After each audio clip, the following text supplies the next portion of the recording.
and welcome to Productivity Mastery, the podcast in which we try and feature some of the most inspiring and accomplished leaders who are not just inspiring us with the example and story, but they're actually good people, really giving people. And I'm really excited to have somebody who's been a contributor also to our book, Perform the Unsexy Truth About Startup Success. She is a kick-ass lady from Estonia, Kaidi, the founder and CEO of Funderbeam. How are you this morning, Heidi? Good. Good morning. Good morning. I've had my cup of coffee. So that's something what I do every single morning. I need to get my cup of coffee. So I've got my coffee. All good. Wow. So that's your morning routine. You get your That's coffee and that's my morning routine. Even my kids, they both know they should not talk to mom until she has got her first cup of coffee. So I'm wow, really not a morning person, and those crazy flights that I used to take at 5 a.m. in the morning or 6 a.m. in the morning. These were the moments of the founder's life where you question, why do I do it? I wish I knew, so I wouldn't invite you to have the podcast in the morning. Oh, But hey, no, 9 a.m. is nothing compared to 5 a.m. fantastic. All right. So let's start from there, Kaidi. Could you maybe share with us a little bit about your background, and why did you decide to embark on a journey of building Funderbeam in the first place?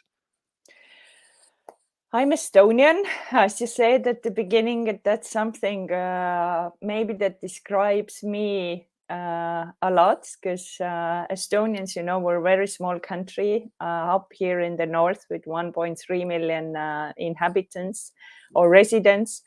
But it's also the country that has a very strong STEM background, logical thinking, pragmatism in the best way. And I happened to be the first IT lawyer in Estonia when the country was building up itself after we regained the independence from Soviet Union. And during those 5 years working with the government, that introduced me the power of technology, and that the technology is a tool and enabler.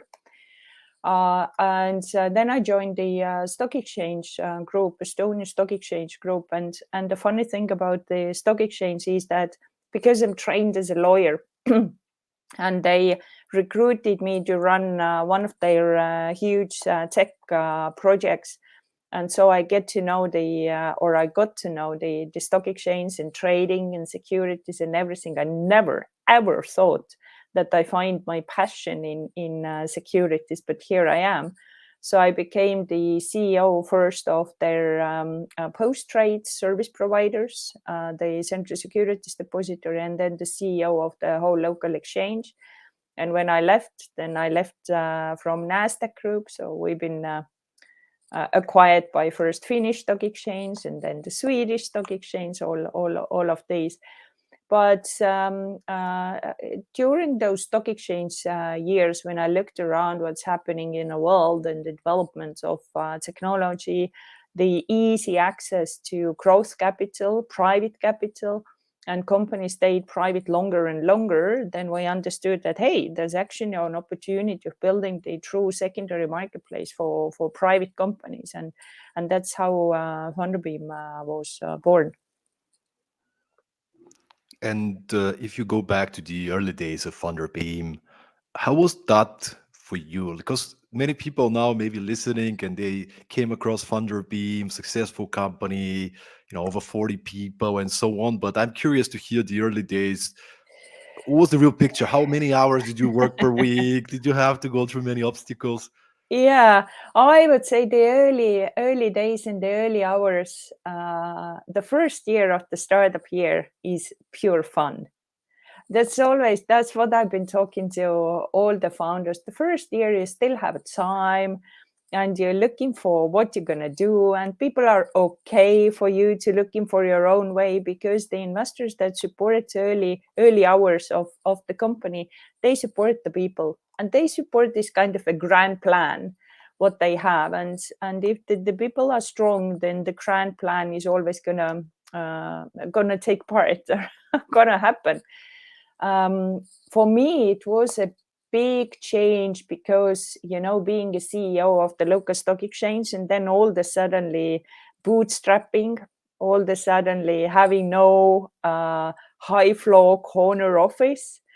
I remember the first time when we had 5 people and we were looking for the office.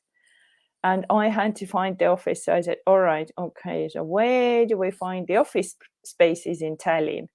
And once we've done it, so the question number 2 was, because we have no IKEA in Estonia, or at least we didn't have any IKEA, where do I get the furniture? So this type of things, crazy things back on those years, and all the lawyers and the employment agreements and absolutely everything besides running the business and buying coffee and all of it. So the first year is the most fun.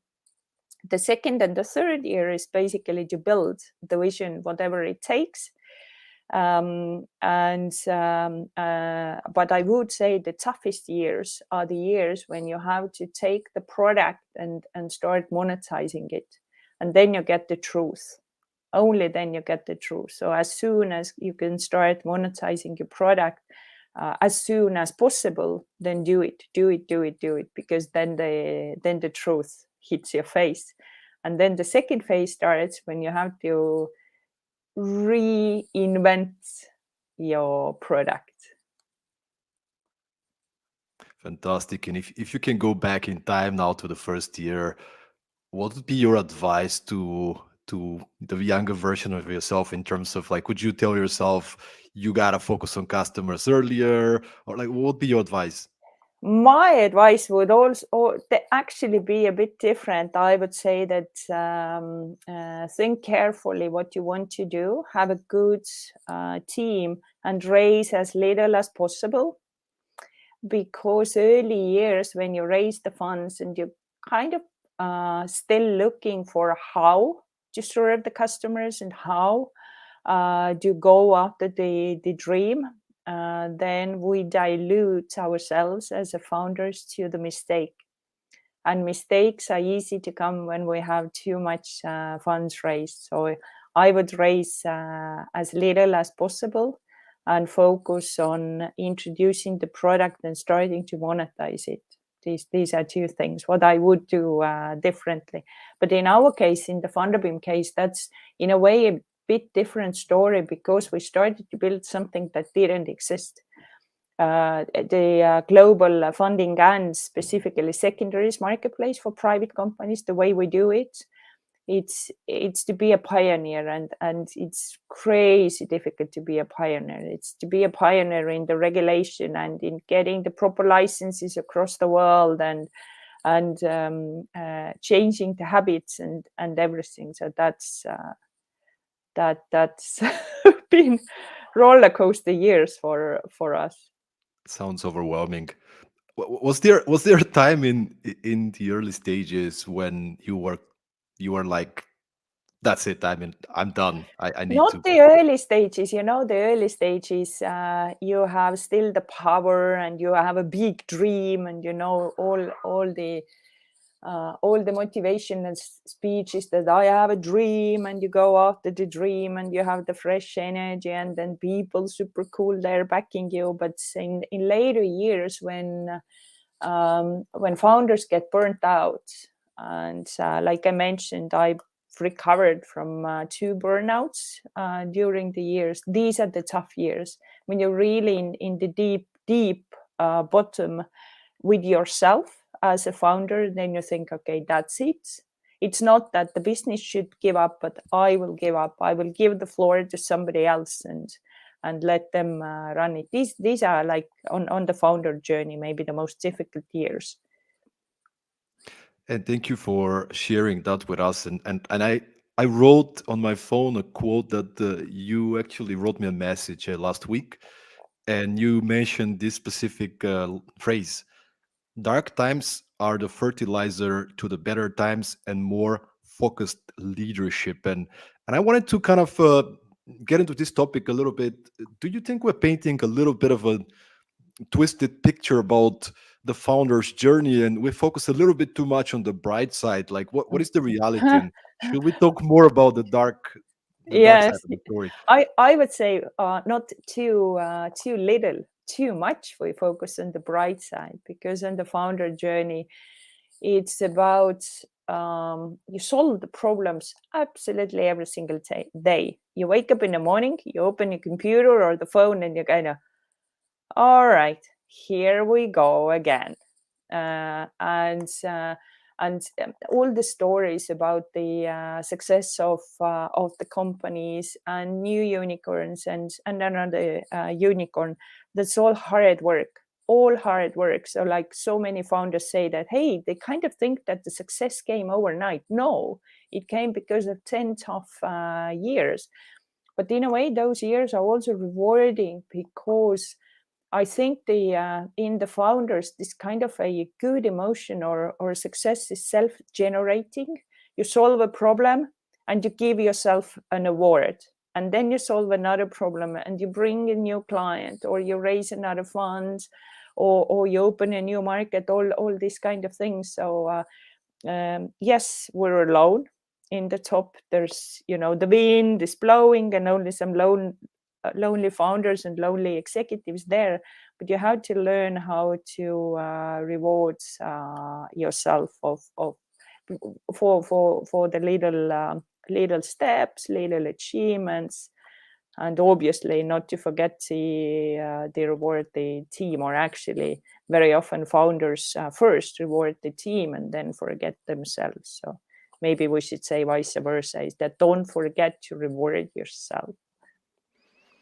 I love that you're sharing that, Katie. And I just been coaching startups from a startup accelerator, and sometimes I send them some questions as a quiz of where do they see themselves, what's their vision, and just yesterday I received 2 out of the 7 startups that filled in the quiz when they're talking about the vision was, we in 5 years we're going to be a unicorn, and then I love you smiling on that.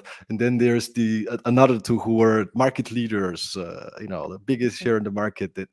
And it's like, I love that people have very ambitious vision, and I think it's super important for anybody. But at the same time, somehow by painting those pictures of the very few success cases and unicorns, and Estonia is the country of most unicorns per capita, and so on and so forth, somehow we get a little bit delusional and not so much. Yeah. I had another fantastic founder, the founder of Reebok, Joe Foster, was a guest on the podcast, and he shared that for them it was like, we were working nonstop for 20 years before we finally made it, and he had 6 failed attempts to make it to the American market, which was kind of a lot of burnouts. But then again, people see the story, the end story, the final product, yeah, that's true. And I think we should also every single founder should rephrase, what is success? What is success to them? Is the success truly that I built a unicorn, or what is the success? Because now it's very, very good timing to discuss the things. There's Beijing Winter Olympic Games, right? And there's so many top athletes that fly to Beijing, and all of a sudden they discover they have the COVID, meaning they can't compete.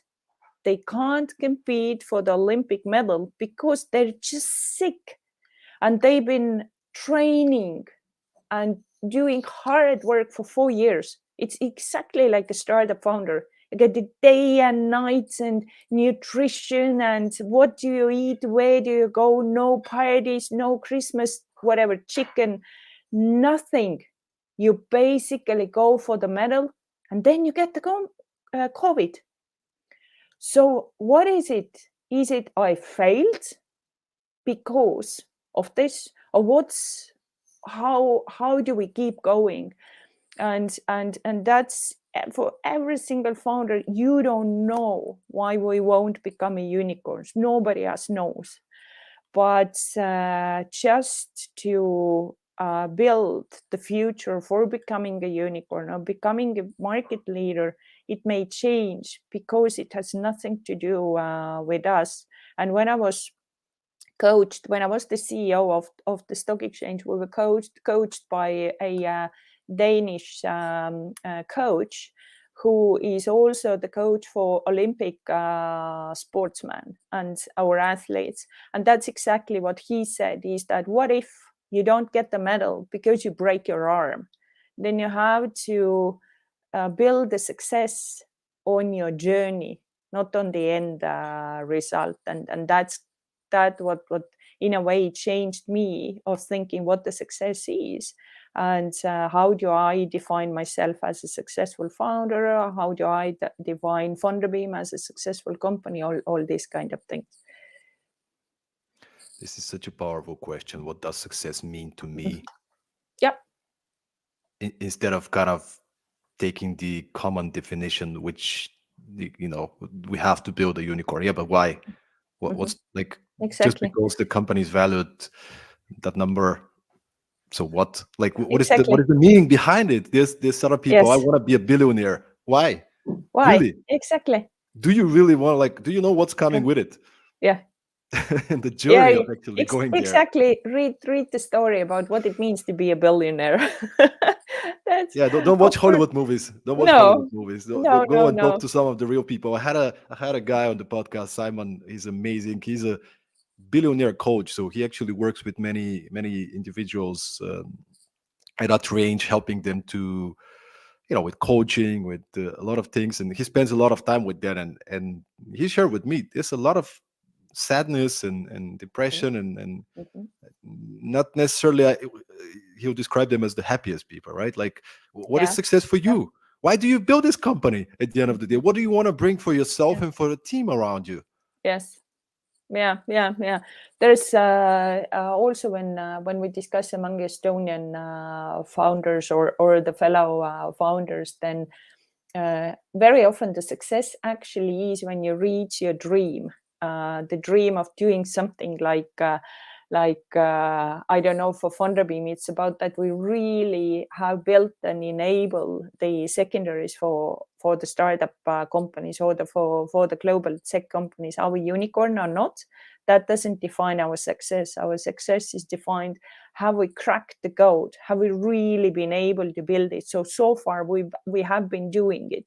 We have an amazing technology. We have all the licenses. We can cover the whole Europe and go to Asia and ready to go to US. And when our not only competitors but potential strategic partners look at us, they say that, like, really, you built the new stock market? And then you feel yourself like, okay, yes, we did it, but we're not yet unicorn. So is it a success? I think it is. And I can just observe and notice how your voice and, you know, became more passionate when you start speaking about the, you know, how you're making a change, how you're making an impact with your product. And I'm sure the team is super excited about it as well. And as you know, in the book that you are very kindly contributing to perform, the unsexy truth about startup success, the first chapter is purpose and values and alignment on why do we do what we do? What is the bigger picture? How does our product reflect on the challenges and actually makes the world in some way better? And I wonder, because you mentioned team, that was very important for you at the early stages and later on. How important was it for you to find this purpose and to find people who believe in the same thing that you do? Not hard, because very few job interviews, and until this year I was doing all the job interviews, because even the final candidates, because I wanted to pick the people to the team, because for me there's a saying, I think it's also written in the book, is that we do the team building during the job interviews. After that, when we recruit the wrong people, then it's just the cost. You can't start building a team and this kind of team motivation and And all of it, once the recruiting is done, you have to pick the right people, and then they're going to build up their own team. So it is in a way important to understand if the people know where they're joining and why they're joining. And always the first question is, why Funderbeam? And then they explain why they want to join. So majority of them share the passion of building something that is so much different, building it globally, and then it's easy. And just to follow up on that one, I think it would be interesting to hear your opinion on this as well, because I think a challenge for many, especially early stage founders, is we don't have enough funds to get the best people out there, and they get tempted to hire somebody who might be potentially good in what they do, skills, performance, but they're not necessarily a good culture fit. But it's like, yeah, we can afford this guy. He can do the job. Let's get the person on board. I wonder, what's your take on that? Like, if somebody's not a culture fit, what do we do? We the way we recruit is that we first go through the professional background, if this person is able to do the job, because Funderbeam is a bit different because we are a fintech service and we provide the trading of securities, which is one of the most highly regulated services you could ever pick from the list of what problem to start solving. So whoever listened this podcast, never start building a new stock market from the scratch. So that's like my takeaway from this journey. So you must be just insane to do it. But here we are, right? I mean, founders are insane. So and then once the professional background is done, so people understand the business, they understand the financial sector terminology, then we hire only because of cultural fit. If they don't fit, we're going to start solving the problem between the employees, between the team members, between the teams, all this kind of stuff. So instead of solving the problems of the customers, we solve internal problems, and we don't want that. Yeah, and that's what many founders figure out sometimes, unfortunately, by hiring somebody who was really not a good culture fit, and then they're like, I wish we didn't hire this person. There's like a beautiful saying: you fire for the skills, or you hire for the skills, you fire for the attitude. That's it. And hopefully you don't need to get there at the first place. So you're actually very careful who you bring on board. Of course, everybody's making mistakes. There are surprises. There are surprises in the journey where we even discussed over the years. We discussed with our HR people that how couldn't we crack this person during the job interview? All of us. So be ready for the surprises. But it is a minority, like massive minority. That's right. When you're intentional, you still might have some unexpected occurrences, but it still minimize it. Just like anything with entrepreneurship and being a founder, you are dealing with uncertainty on a daily basis. You're navigating uncertainty, and I'm wondering, Kaidi, how do you manage that? Like, I can imagine working for the stock exchange. Perhaps in some ways, probably it was a little bit more certain. While you go back to, now I have to build my thing, and it's this massive kind of innovation. How did you learn to navigate uncertainty and unexpected circumstances? You don't learn it before, you learn it by doing. You get into the uncertainty, and then you just solve it, and then you solve it, and then you solve it, and whenever the new one arises, then you kind of know it. You have no choice. You have to make a decision. And you have to stand up. I mean, Also the stock market, you know what is happening around the stock markets in the world. Every market is red and every stock is red. So our market is not different from that. And then you also not only have to navigate with how to build the product and how to take new markets, but also look at the market index, and global market indexes are falling and we're part of the global market. So all these things, then investors start to ask like, okay, it's burning. And then you have to tell them startup investments are not for the speculation. It's for 5 to 8 years, and keep it and hold it and look at the results the companies present, because majority of Funderbeam marketplace companies, they just announced their 2021 results. These are wow. Very, very good results. So this kind of education and all of it, but it comes in time, and when the problem arises and this uncertainty arises, you have to find a solution. But it's running a startup. It's not about the founder. It's about the founder building the team that helps to navigate through the uncertainties. And founder has to have a couple of key people to talk to when it's really late in the night and you see something. Then you have to be able to talk to the person, to call or Slack or whatever it is. And that's also how you get through it, through the team and through a couple of people around you.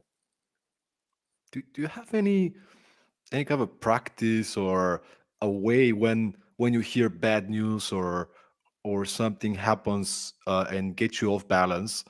What do you do to get back to a more productive mental state? I think I've been trained during my my years of being a orienteer or orienteer. My sports was orienteering, and orienteering is when you run in the forest with a map, and there are controls in the forest. You have to pick those controls in the right order, not to make mistakes during the journey. So it's about making decisions, failing, making another decision, making it right, and then ending up in the finish. So the whole journey was about making decisions in the critical situation where your brain and your whole body is basically in red, but you still have to make a decision. And that helps me a lot right now when we have some, and obviously in the founder journey, you find this months or quarters or maybe half a year when you really work under the pressure. Then this, for me, it works. Under the stress and under the pressure, I'm the most productive. Then once this period is over, that's tough time. That's like you've solved the situation, things have calmed down, and then you kind of get sick, or you do this or that, or mental breakdown, or all of it. But every single a person has to find a moment or two or the action or activity where he or she feels really happy, and then just go into it. If it's just reading a book, then just take a couple of days and just read a book. Do nothing, or listen to music, or go away, or hire or get a cabin in the forest to go there. So everyone is different. But the trick is to listen to yourself and not listen to too many podcasts. Sorry, it's not about that, but listen to yourself. So that's sometimes what we do wrong as the leaders, is that we try to build ourselves into somebody we're not.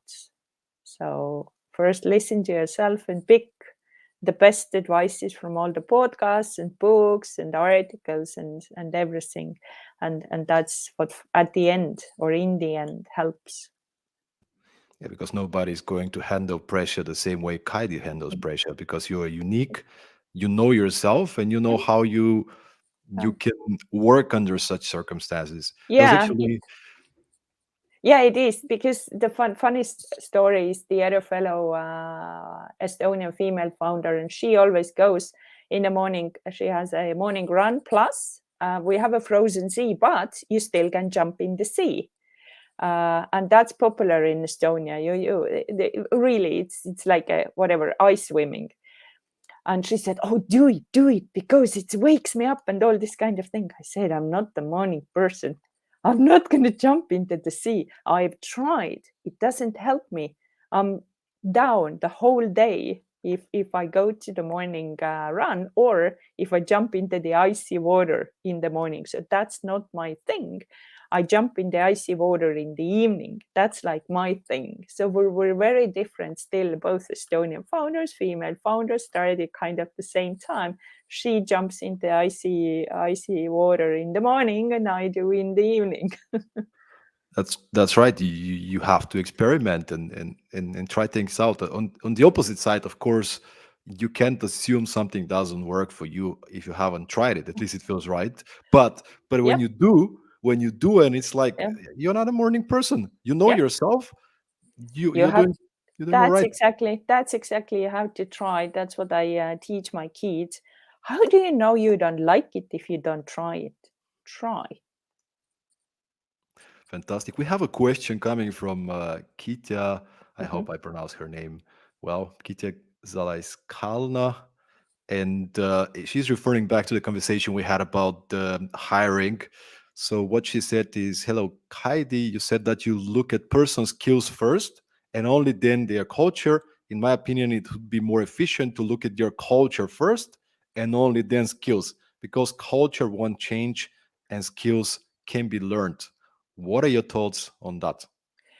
Depends on the skills. And that's what I said in our case and in Funderbeam case. We want and that we learned the hard way. Actually, we learned the hard way.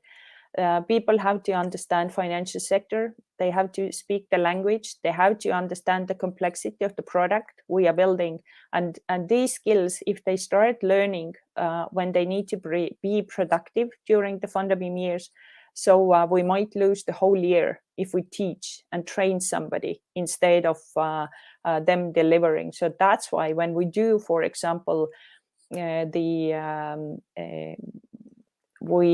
we were recruiting a chief legal from London, and we got a brilliant candidate. We got like 30 or we got 45 applications. So how do we distinct some person from the others? So we check the professional background and the skills first, that they understand the industry, that they understand what the IPO is, that they understand the securities as instruments and all of these. So we picked 15 out of them, had job interviews. And during those job interviews, then we already started to match the person and the personalities and the culture. So the final 2 candidates were only based on, yes, they have a professional background, what they need, but they were the 2 best cultural fit for Funderbeam. So that's what I mean with it. And the other funny story, I have to share it with everybody. We recruited a CFO from London. He's an investment banker 5 years ago. Tom, if you watch it, hi. And it was his first day in Funderbeam, and then we had a circle of the employees, and he introduced himself and blah blah blah, and he said that, yeah, I have a master's of ancient Greek and Latin. And we were all like, what? We recruited a CFO, and now you're telling us you have ancient Greek and Latin. But then he explained, and that's what I think is super smart for all the London investment bankers, is that they recruit their first layer of employees based on the ability to think and based on the ability to solve problems, logically think. Do you understand the complexities of the problem? Because like Tom said, the skill set of what the investment banker needs is going to be taught and educated by the bank. But you can't train logical thinking and this kind of seeing a problem. So we have an investment banker as a CFO, but he studied ancient Greek and Latin. So that's pretty amazing story. That's a great story. And Kitia, thank you so much for asking this question. I just want to uh, invite everybody who's listening to us live to, if you have any questions, make sure to post it in the comments and we'll try to get some more. Kaidi, you mentioned a couple of times your kids, and I'm just trying to imagine what was it for you to, building this ambitious company, raising two kids. Like, how do you actually manage your personal, your professional life?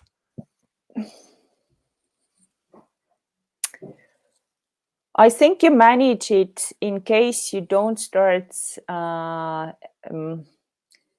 building the difference between personal life and professional life. When you're founder full time.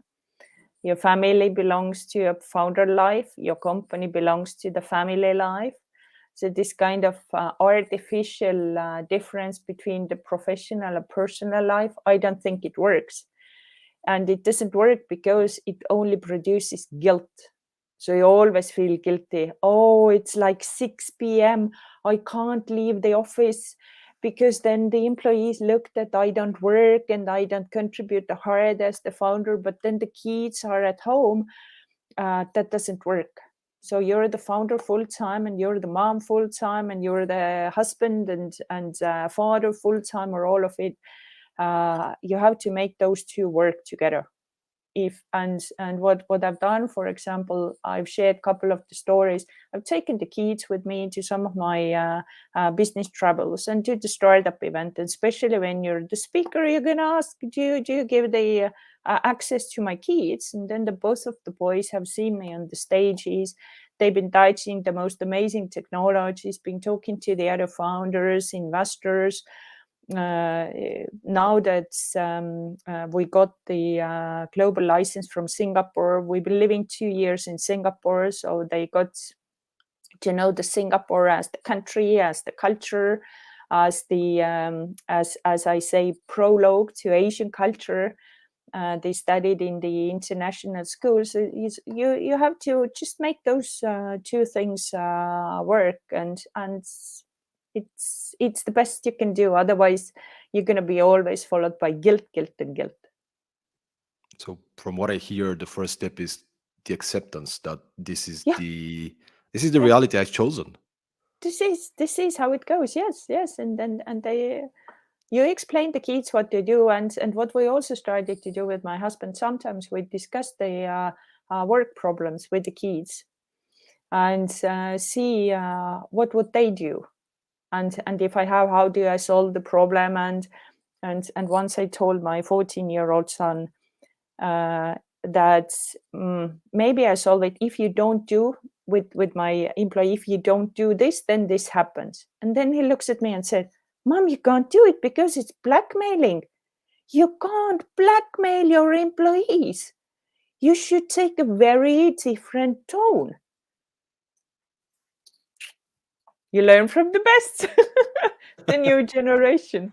I love it. This is so cool. I had a guest recently. His name is Dr. Alden Kass, and he's a Wall Street psychologist. And he shared his formula for happiness is happiness equals reality divided by expectations. Yes. How do we get in peace with expectations, right? And I think that's the balance we talk about, because you want to be ambitious, you want to set huge goals, but then how do we let go if things don't go the way we plan? There's I think two ways. What do you expect? You have to expect what you believe you can deliver, or you and your team can deliver. Do I believe that we can build the best secondaries marketplace? Yes, I do believe. With the team, yes, we build it. Now the question is, what is the best? And the expectations to me as mom, what do I want? Do I want it to be the best mom because of my actions or because of how the kids see me? And I would like them to see me as the best mom and the best founder. Like, who is best founder? If the employees say, oh, we have super cool founder, maybe that's what it is. So I don't have to take them to school, or when we talk about the kids, I don't have to take them to school every morning and then to the training session and then to the piano and then to the judo, and then over the weekend they don't need to go to tennis and skiing, and they don't have to deliver only the A grades in the school. I don't think that's me being the best mom. And the same goes with the founder. Who is the best founder? Who are you? And that's when it goes. Yes. And what we very often do in this super connected world is that we pick the best. If you start thinking best from 20 best founders in the world, okay, he's the best speaker, so I should speak like he does. And she's the best motivation within the team, so I should be this. And basically we create the superhuman, and then we want to be the superhuman. That doesn't work. When I started my speaking career, I would watch it all these, Tony Robbins and Les Brown and Mel Robbins, all these kind of incredible speakers, and I'll compare myself to them, and I'll be like, I'm not that good. It's like, dude, they've done it for 40 years, and Yeah. they're the best in the world. How do you Yeah. expect to have to give on 3 speeches and be like, Yeah, but you have to learn from the best, obviously. But you create a superhuman out of 20, the best of the best people in the world. That I don't think is the reality we should create, our expectation to create ourselves as founders, and founders as super achievers. And the thing about super achievers is, how do you let go often? And I'll tell you a story. When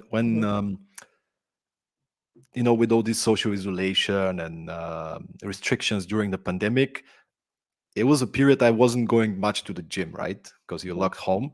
And a friend of mine, he's very good in finding a way to do it no matter what, like go outside, do something. And he was in a great shape, and he was like, Stoyan, let me bring you to the gym. Literally, they opened the gym, come with me. I'm like, okay. And I have this kind of a competitive spirit, especially when it comes to sports, and we started to do certain exercises, and he's leading me and showing me the exercises. And at some point I realized I want to do as many as he does, right? Because I need to perform. And he saw me, he was really intuitive, and he saw me, and he was like, if you do more than 10, everything is a bonus.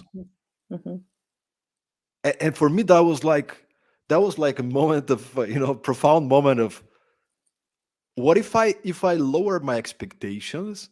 I don't need motivation. I mean, I wake up motivated, right? I don't need motivation.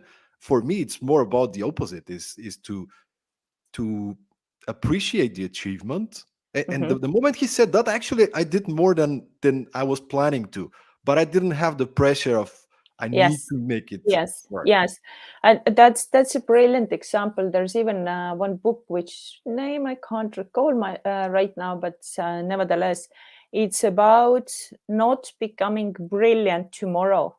It's about, like you said, do 10 exercise today and add one tomorrow, and then add another one next week, and add another one next week. So with this little achievements, this kind of getting 3% better every single day in 3 years' time, do your math.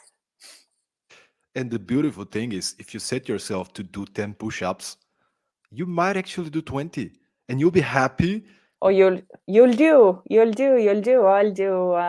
the plank. And you kind of say that, okay, you'll do 40 or 45 seconds. And then all of a sudden you figure out it's 115, 120, and you simply can do it. The power of, I think there was a book, there's many books around that, but it was a book, Mini Habits, which was all about kind of setting those kind of, so those of you who are overachievers, definitely appreciation, celebration, And talking about these kind of topics, actually, I love one of the quotes, the passages we included in the book from you, Katie, was and I'm going to read it. Um, as a CEO, you are the chief motivation officer. Even when you feel down, you have to drive the team forward. All eyes are on you.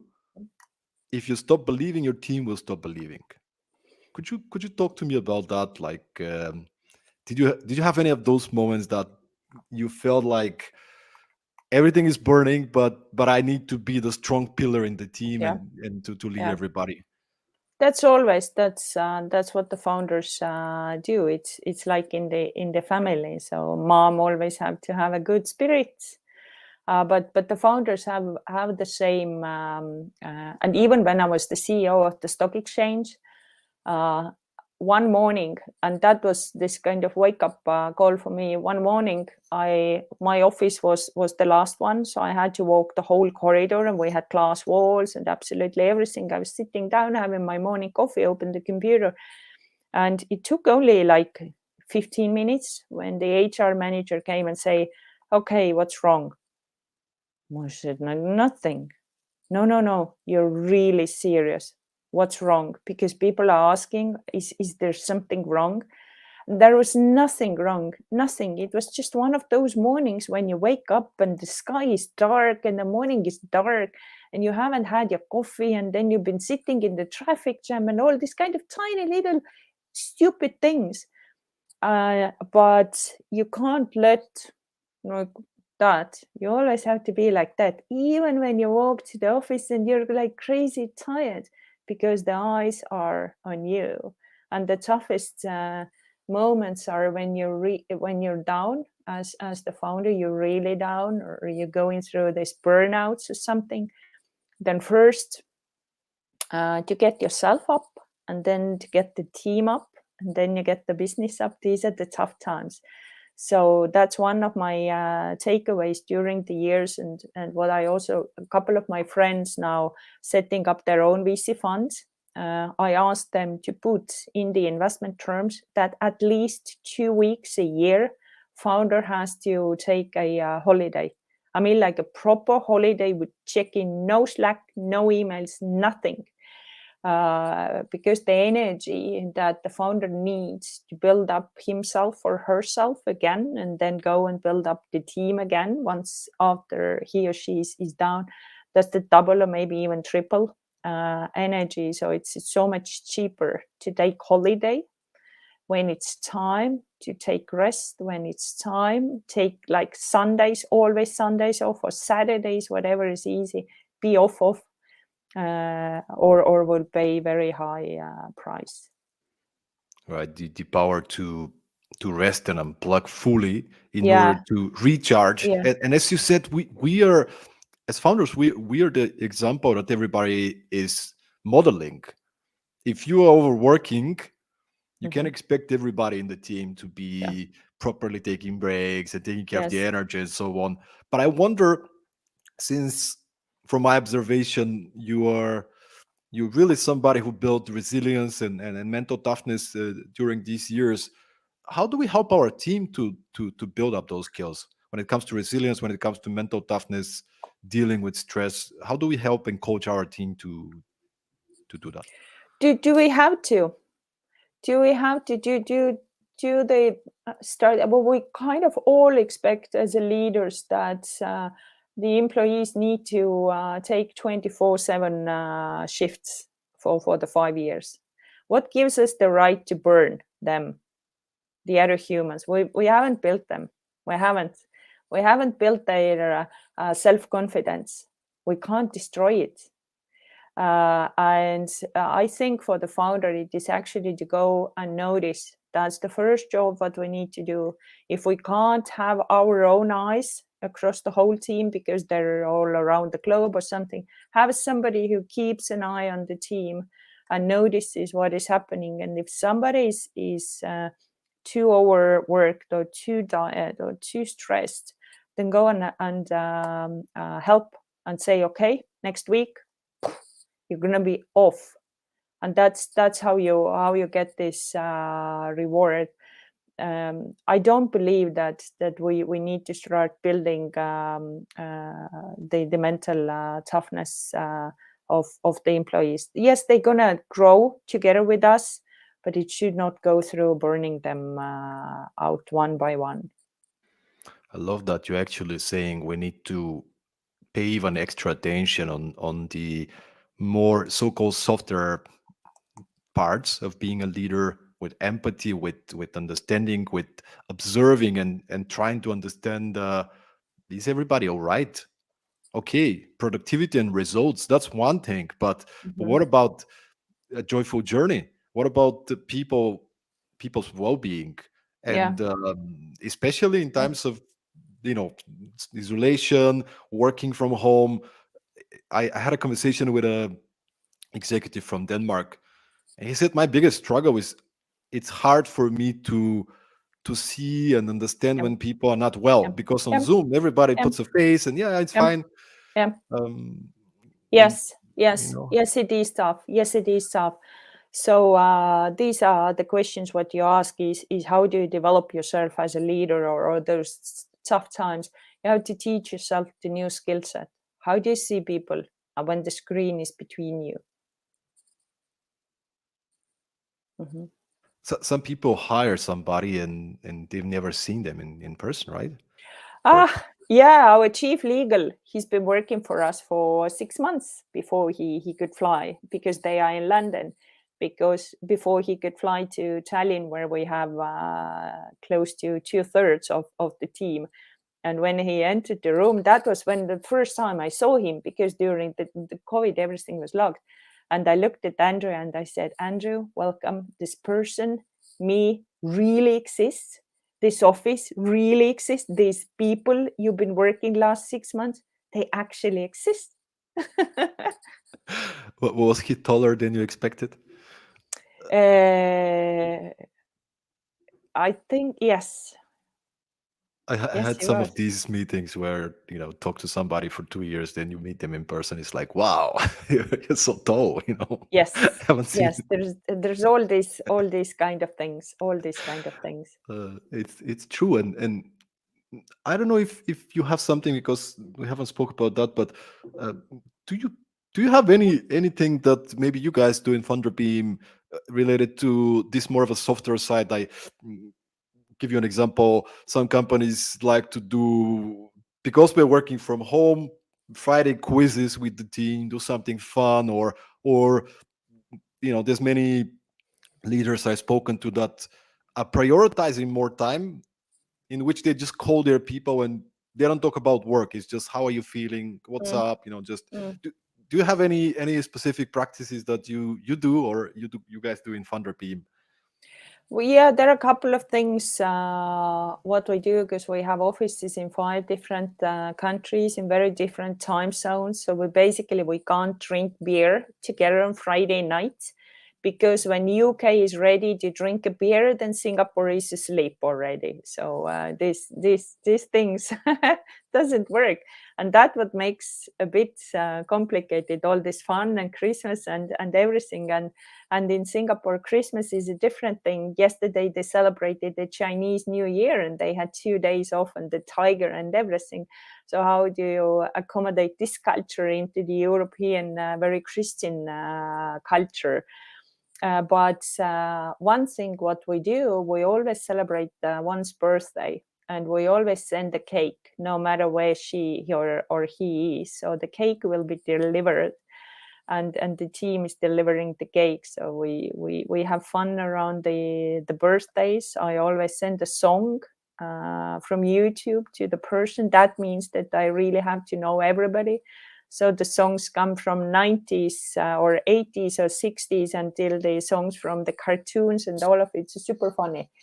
And So and that's I it's a personal song for personal everybody. song. So I really pick the song. I sometimes take half an hour to pick the song, so that really speaks to the person. And there's fun all of it. So those who've been growing up together during the Soviet time, we had this crazy Soviet movies. So sometimes we pick the song from there, and then we laugh together. So this this unites, plus this local events what we host, and yes, we talk to people. So it goes based on the time zones and on the cultures, actually, what can be done together. But it's so much easier now, so that at least the whole Europe has now traveled to Tallinn, and our people have been traveling to our offices. So it's good, and we so much hope that we can have our offsite this spring in Croatia, because we have team in Croatia and business in Croatia, so people are so much looking forward to it. But we'll go with the flow. What makes for you, this is actually something many people are curious about as well. What is an effective team offsite? What are the elements of an effective team offsite? When they have time to talk together. I mean, there's like two type of team offsites. Like I said, we don't need to do the team building, because people know each other, and we hired them based on the values and based on the culture.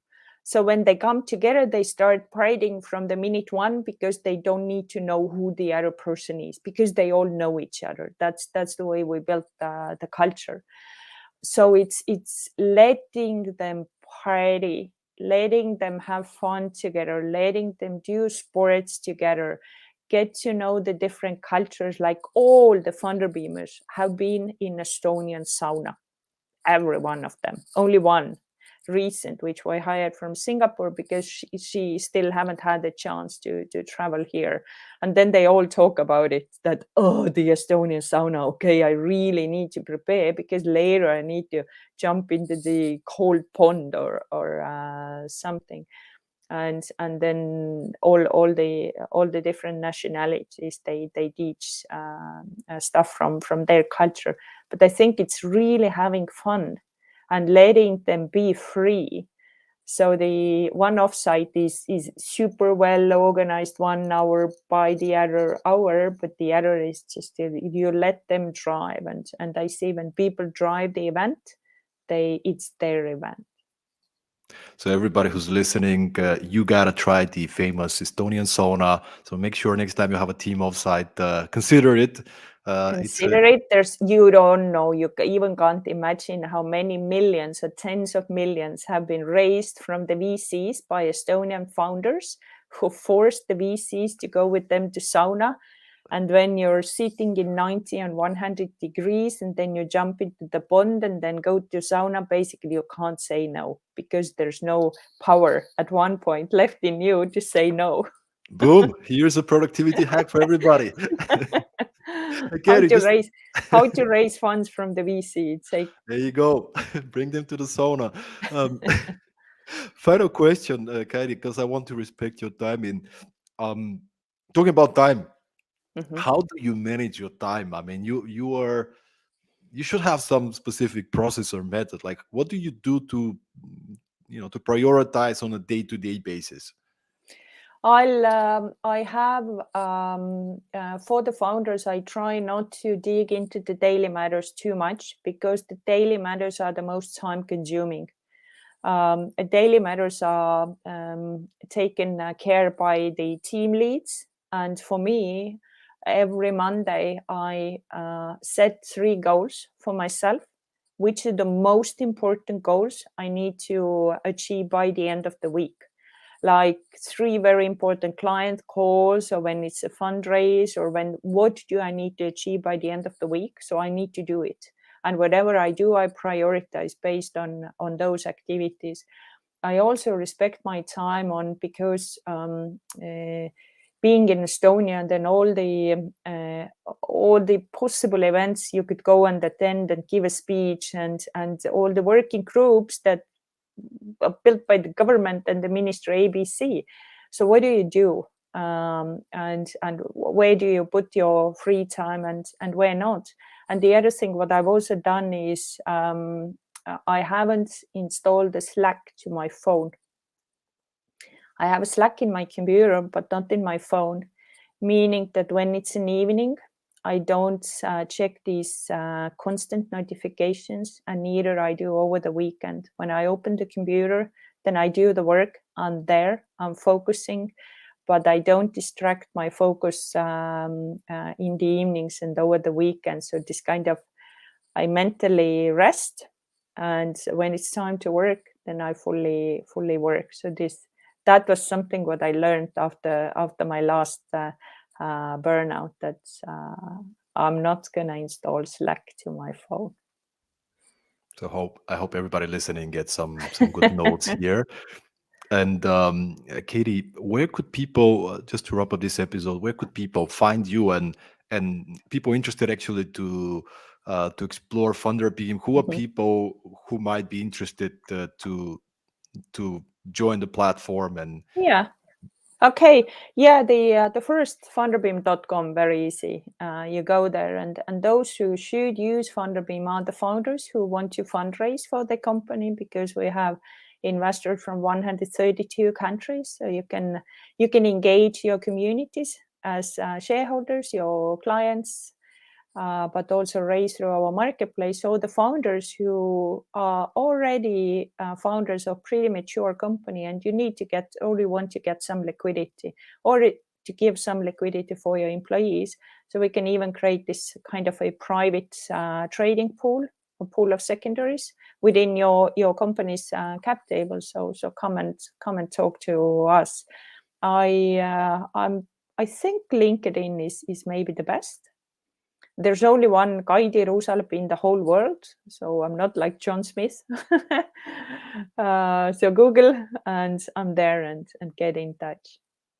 thank you so much, everybody. You got to go and check out funderbeam.com. And I'm very, very honored and happy to have a chance for Kaidi to be here with us and share her lessons and her experience. Thank you so much, Kaidi, and Thank thanks you. everyone for listening, for joining us.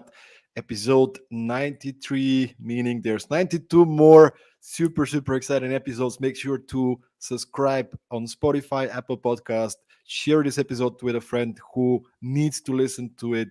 Thank you so much, and see you once again at the next episode of Productivity Mastery. Thanks.